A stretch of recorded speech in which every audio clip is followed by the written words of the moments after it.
not the first boy. Oh, you're the second boy. I'm sorry. Second boy. But Who was the first? it was Emily's boyfriend last week, Elijah. Have you already pushed him out? Yeah. You can't delete him? No. Oh. Sorry, Elijah, you're not first. You are second in my heart. Well, my dad is first in my heart. I do love you, Elijah, but I'm really, really thankful to get to share my dad's You're Not Crazy conversation today. I was praying about it this morning. I didn't tell you this, but I was praying about it, and the Lord really showed me. He's like, your dad planted the seed for these conversations, because growing up we would do your Driscoll morning messages, and we're starting to do those again. Okay, well, I think we should shift to this maybe, but Driscoll morning messages were something that my dad asked if us kids would do it. It was never a forced thing, but Monday through Friday me and my brothers film like a minute video about whatever our little hearts knew about the Lord to be true that day. And I'm just blessed to get to walk in that and know the power of words that we speak over our day in the morning hours, in the first hours we're awake. So that's a gift to me. So this is my dad. I love and adore him. I think he's a total... But I'm the second. No, I'm not the first. But he's still awesome. Okay. And you're still Superman to me. But I am honored to have you. So the question... What have you felt crazy for before that you've seen the Lord's kindness in? Like, I could start with what I did this morning, but Sure. you know. So I would say though the biggest thing for me is that I always have led, well, since April 24th of 95, so the last 27 years, I've always led with my weakness, which generally speaking, most people do not. They always want to shelter where their failure is or where their weaknesses are. And I have always led with that. And two reasons. One is because you're going to find out. I think the average person, we always try to hide behind what we don't want people to know about us. And we get them to accept and like us in a version of ourselves that we're not. Sure. So, but then when they get to know you, they realize who you really are, and then they become upset with the fact of you've led them down a path that's not really you. Sure. And so I just always start with that I lead from where my brokenness was and where my hopelessness was, and at my lowest point of life. And so then I'm fully known, or not fully known, for everybody, but known from that same point. But also at the same point in time, you can then help those around you because you're approachable if they're starting to struggle with that. So it's on the outside, it looks completely silly. Like the world will tell you to hide from your failure, hide from your weakness, hide from those things you don't want someone to know about you. But if you lead from it, then you don't have to hide from it. And if you don't like me, don't give a damn. And if you like me, awesome. But you'll know who I am. Yeah. Amen. So amen. Yeah. So your hat. Amen. For that, I have grown up being very open that my dad was an addict. Like, that is just something that I think I've taken for granted, being able to say so openly. But it's, in reality, you're right. Most people aren't gonna lead with that was my story for a long time before it hasn't been now for 27 years. How did you make that choice to live so vulnerably that first day of April 25th, right?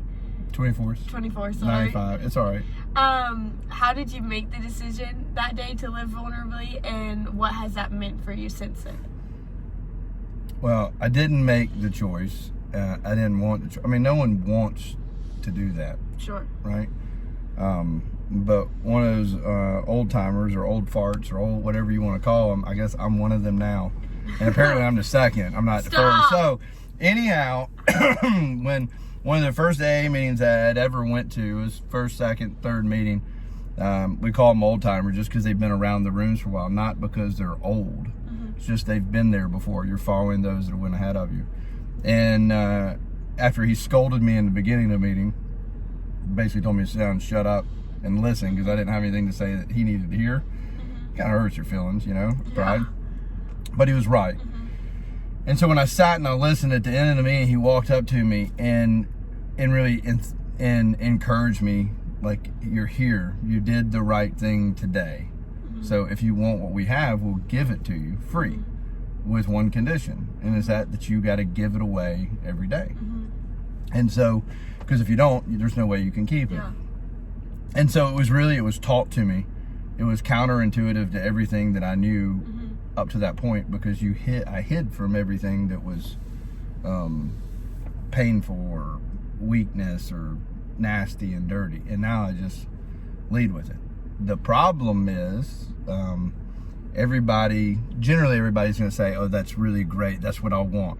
But if you start a conversation with someone, it generally, they don't want to go down to that level. Yeah. They want to stay at a surface level. And true transparency and depth, what it has taught me is just, I have to be aware. I have no filter. And I need to be aware of that, because at times I just come across a little stronger than people would be comfortable. But there again. Yeah. I mean, but I've been your daughter, and I didn't want to go there for majority of my life. Like, it is uncomfortable. There's many times that my dad has brought me to just various things, and I'm like, shoot, this is not the environment for me. Like, the vulnerability is, it's abrasive to our, like, sense of security in society. But I think there's something so beautiful with that. So just reshare a little bit of, like, the goodness the Lord has brought through your willingness to be vulnerable in Vision Warriors. Because we were at a worship night last night for Vision Warriors, and I wish you all could have been there, because to see the freedom there, that because of my dad's yes, has brought other people and given other people the courage to say yes themselves and live vulnerably in a community like that. What have you seen in that? I mean, do you want me to look at you or the camera? You can look at both. Okay, so I don't know. The studio is high tech. Yeah, it's really high tech. It's with mobile. Our folded up carpet in the back. It's mobile. I mean, this is mobile. It's even got a little camera stand up front. Sure does.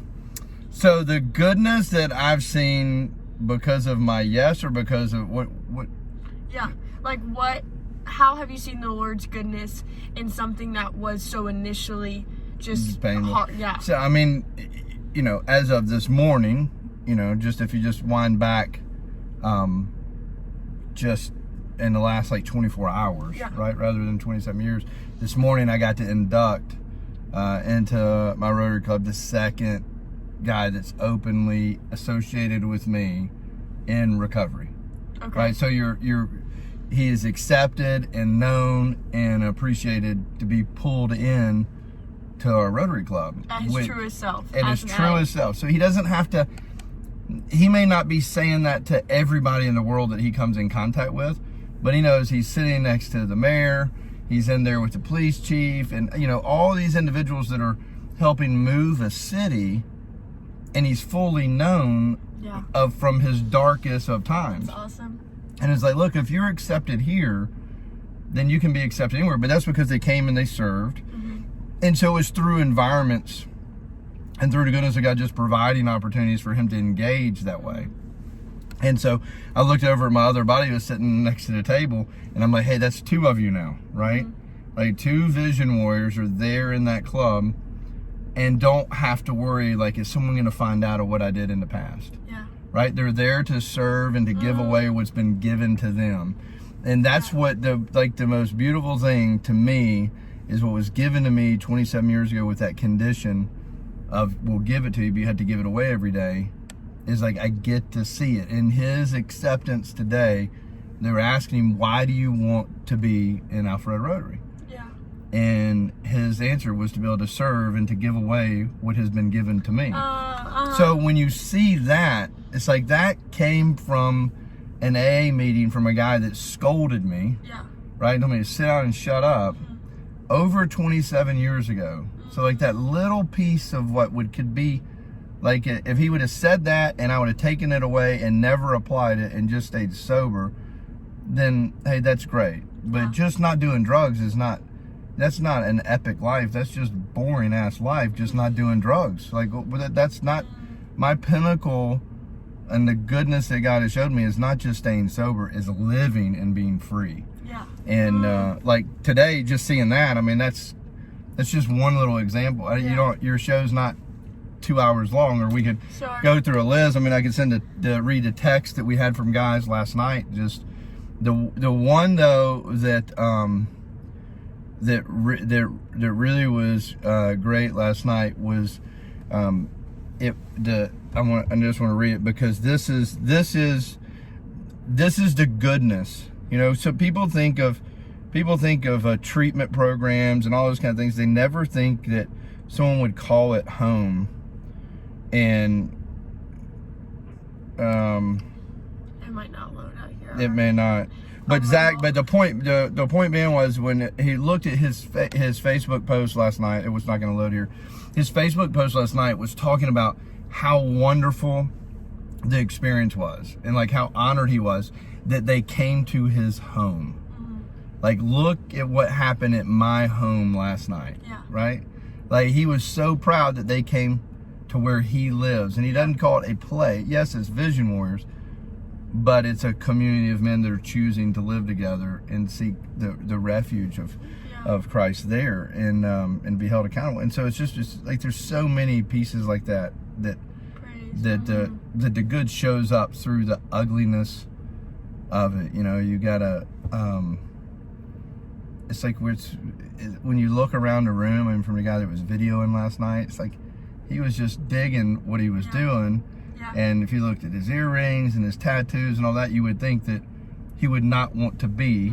The outside world looks at him and makes a lot of assumptions. Makes assumptions, but he was on fire. And was so excited to be there, and then to meet, you know, a couple of the guys' wives and their kids, and showing them around, like, this is where I sleep. This is my bed, and be excited, not be shameful of it. And so, like, you don't realize what that is, but it's like, you know, when they're proud of where they are, it's training the brain.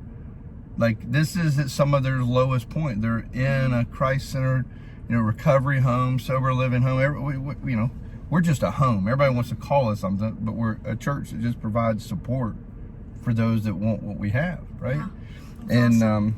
So that goodness is just, it's abundant. Yeah, which is just, I think, to see it in your life is so awesome, but just like the Lord's character, to just abound it in others, even in mine. So I'm thankful to get to stand on your shoulders and walk in freedom, that even though I haven't dealt with addiction, to get a walk in the freedom that it is to be like, shit, I'm just messed up, you know? Like, we all are. We all are. And just what a gift it is that you teach me. It's like, okay, come with that, because that's where you find freedom, is what we bring light to. So yeah, I mean, if you don't talk about it, and if you don't share it, let's not, what is this, the crazy? Not crazy. Yeah, you are crazy, because you are freaking insane if you think it's gonna leave you by just being like,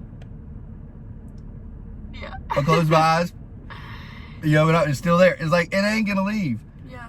You have to deal with it. So it's like, if you share your burden, like if I share my burden with you, or you share your burden with me, I've just divided it.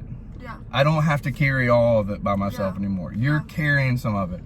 And so when you do that, that's how we navigate through life and through it. But the world's gonna tell you, don't share that. Let's not share our darkest, deepest insecurities and pains and all that just on social media across. There's discernment. But through discernment and through relationships with people that you can trust, that are not going to be manipulative, and really dig in deep so that you can share, because you're not crazy. You know, she's going to think it, I'm going to think it, others are going to think it. It's just whether or not you're in an environment where you see it and it's embraced.